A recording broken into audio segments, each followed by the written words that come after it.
Спортистите од Сдруженијето на пензионери Кочани денеска на спортските терени на градскиот стадион ги одржаа последните спортски тренинзи за учество на 23-та републичка олимпијада на пензионерите на Македонија, која што годинава ќе се одржи во спортскиот центар во Радовиш. Обезбедени се сите услови за непречено учество на пензионерската олимпијада во Радовиш.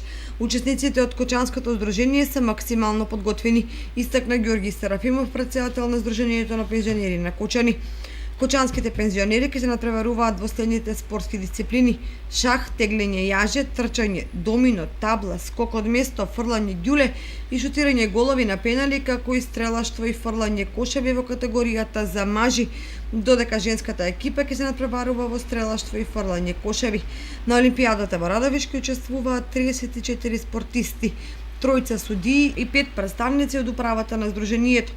Тоа се недобрите спортисти кои се квалификуваа од регионалните спортски натпревари одржани пред 2 месеци во Кочани.